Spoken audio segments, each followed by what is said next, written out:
here today with the CEO of Portsmouth Guildhall, Mr. Andy Grace. How are you today? I'm very good, yeah, lovely. Yeah, thanks. nice and busy? Getting busier. Lovely. So, obviously, the Guildhall's been here for a very long time. Originally built in 1890 as a town hall. It had to be rebuilt after World War II.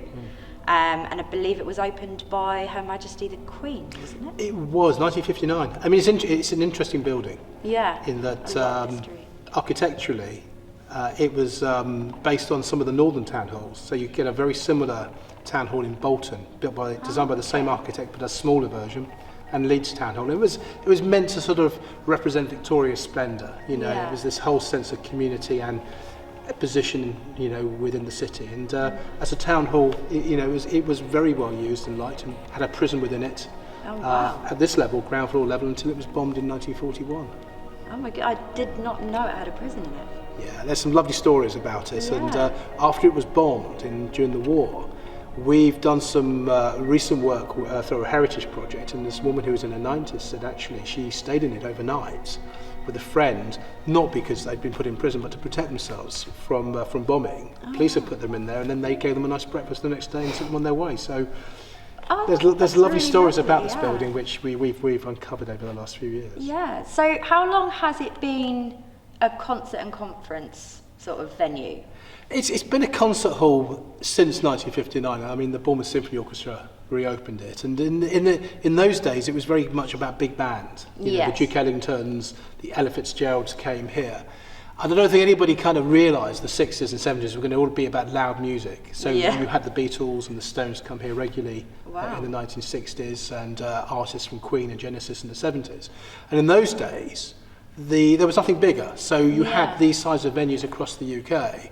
There were no arenas, so you had all the big bands come through the Guildhall right through into the late 80s and early 90s. Wow. As a conference venue, we've pretty much developed it as a conference venue since 2012. Yeah. And it has done conferencing before, but as a major conference venue, it's really taken off since then.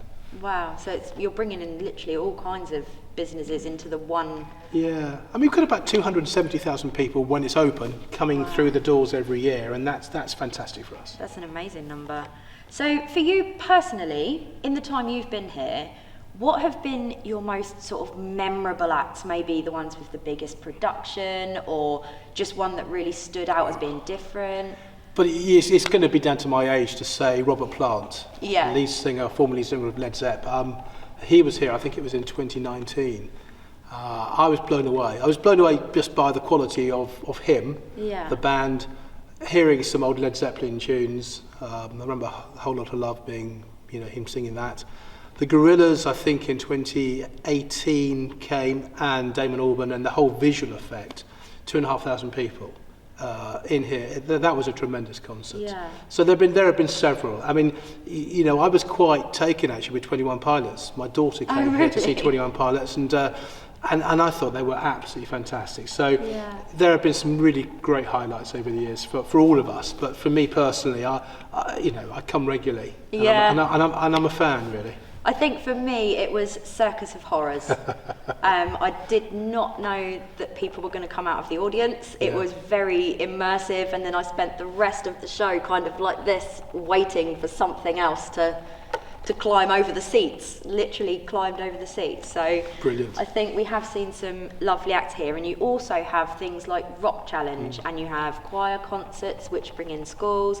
Do things like that still go ahead here? Well, Rock Challenge sadly finished a couple of years ago, right across the UK. We've replaced it with Dance Live. Okay. So Dance Live is very popular. It's a modern version which is all about a huge LED screen and local schools dancing in front of it in a competitive element, but also we go into schools and we deliver workshops. Yeah. So we teach and work with the kids and the teachers on some really important creative skills. Yeah. So when we did it in February 2020, we had about 3,000 young people and nearly 40 schools engaged. Wow. And we're going to be going back out and doing it again in 2022.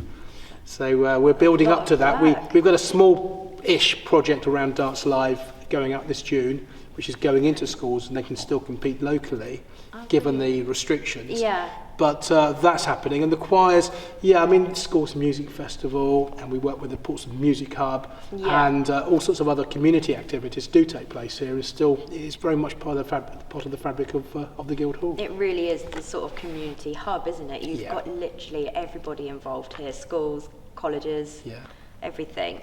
So with COVID restrictions, obviously it's affected a lot of people, but the entertainment industry and venues like this seem to have been hit the hardest, because there was nothing you could really offer in the time. So obviously not just the venue itself and the acts performing here, but the staff that worked here. How has it sort of really impacted everybody? I think a lot of us were quite scared when it first happened. We were hoping perhaps that the message coming through from government that things would continue to a point, would stand up, or that there'd be a smaller period of closure and then suddenly things would almost return to normal. I think the whole sector kind of thought you'd close for the summer and be back open for autumn 2020. And then of course that was never going to be the case. And I think the team we have here, working from home, many on furlough, it was frustrating. I think mental health is a key thing. If I was to say what we've learned from this, is that culture and the whole cultural engagement and the requirement for culture in a city such as Portsmouth has become absolutely apparent because it's not been there. People want to go out, they want to go to gigs, they want to go to theatre. Artists want to perform. They want to socialise. I mean, we forget how important socialising is in a venue such as the Guildhall. I don't think anyone realised how much losing the entertainment would affect everyone. Even for those that don't go out very often, they'd sort of, every now and then, it's kind of like, oh, well, I can't do that. You've got artists couldn't bring out new music properly even. So the economic impact has been significant, both locally and nationally. I don't think it's always been easy to categorise the importance of culture nationally against really some key things such as health or whatever. But it actually is very much part of that language. And now we are hoping to get it back. Everybody's excited again, and we can see the relevance of it. So the shows that had to be obviously cancelled, were they totally cancelled? Have they been rescheduled? Most shows were rescheduled. I think we only had 3 or 4 cancellations. Okay. We were delighted that we worked very closely with national and international promoters, local promoters, who were happy to move things back.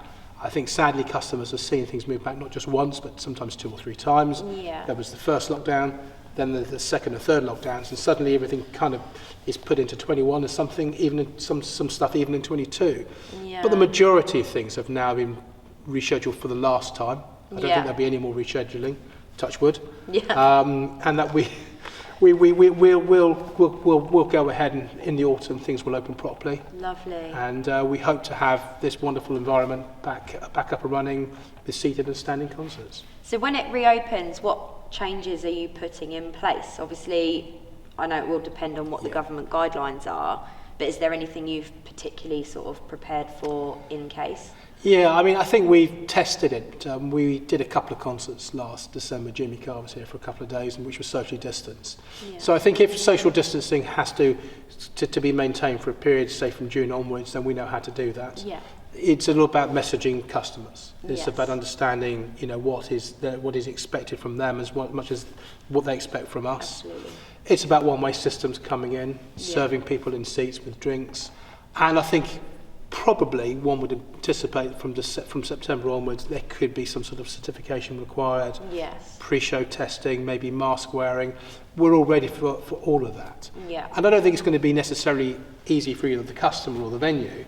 But I think now we have a mindset when we go out shopping and we engage generally outside of our own homes. There are certain barriers we have to. I think most people do it automatically now, which is sad in a sense that we've got so used to not approaching people, and even when we arrived here today, we sort of greeted from a distance. It's the thing that strikes me though is that whenever society goes through some significant turmoil or change, whether it's something like we talked earlier about World War II, there's a lot of content for creatives then to think about writing, whether it's songwriting, whether it's theatre. I think we're going to find 5 to 10 years of some really interesting work being created on the back, sadly, of what we've suffered as a community, as a country. And it will probably spur people on to do some really, really interesting stuff. Yeah, I mean, you yourselves formed after the second lockdown Headstart Creatives. So could you tell us a little bit more about what that involves, who it's aimed at? Yeah, I mean, one of the things that has become apparent is that creatives have been perhaps even more isolated than most other people. That the style of their work has meant that they work from home, and sometimes they've not been able to understand or being able to properly engage beyond their own four walls. What we had here was we had a lot of space. We had a lot of rooms suddenly available to rent out and to let. And we didn't want to do it just commercially. That we thought there was a reason we could introduce creative organisations, small SMEs, into such space on a sort of tiered rent and start really at a very low risk basis for them. So we've now got a corridor of Headstart Creatives, all completely full with wonderful emerging, and not just emerging, but mature creative businesses. And it kind of came about from a project I had done years and years ago prior to Portsmouth. And what we found is when you get a cluster of creative people together, they actually work with each other as well. So they might come from quite disparate creative backgrounds. You can have a dance company, a visual artist, a theatre maker. But funny enough, when they get into the kitchen, when they're allowed to get into the kitchens, mask-free, have a coffee, they sometimes work really well with each other, and they just bounce ideas, so they become a supportive network as well. So Headstart Creatives is all about that kind of infrastructure. It sounds lovely, and you've also got the Get Involved programme. So with Get Involved, obviously that covers a few different bases. Could you give us sort of a little recap on each of those? Well, Get Involved covers a lot of our participation programme. It covers both the work we do with schools. We mentioned Dance Live earlier, but we also go into schools and do like a Creative Careers Roadshow, introducing to year 10s, 9s, 10s and 11s the idea of job opportunities, career opportunities within the creative sector. Very simple. We do it for free in the schools.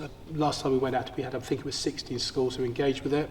We do a recharge programme. It's a 55 plus singing opportunity for just anybody to come together and enjoy themselves. You know, it covers people from all sorts of different backgrounds and different stories, and they just have been coming together for many years.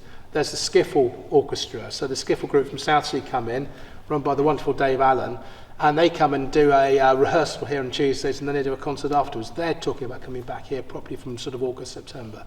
So that's kind of Get Involved, and it's all about community coming through and working with us. So when are you going to be sort of reopening? Do you know when things are going to start kicking off again? We kick off with Los Pacaminos at the end of May. So Los Pacaminos is a band which features the wonderful Paul Young. So those are people like me of a certain age remember Paul Young as a sort of solo artist. But for many years he's been part of Los Pacaminos. They're here in May. We still have some great concerts throughout the summer. Rumours of Fleetwood Mac are coming here in August. And then we kick into the September, October season, and we've never been busier. We've never been busier. You know, we've just gone on sale with bands such as Glass Animals.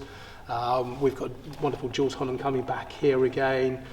Comedians are coming through. You know, Sarah Millican. You know, we've got so many people on the books for the end of the year. I know I'm personally really looking forward to The Boys Are Back. I think all of us that sort of born in the 80s, raised in the 90s, seeing 911 and 5 on the stage again, I think is going to make a lot of us very happy. That would be a good evening. Yes. That would be a good evening. I will be here for that September. evening. And I mean, that's it really. If there's anything else... No, I think we're fantastic. I'm delighted. Okay, well, thank you very much for talking to us today, and Pleasure. we will look forward to coming back later once things are back in full swing again. Brilliant, thank you.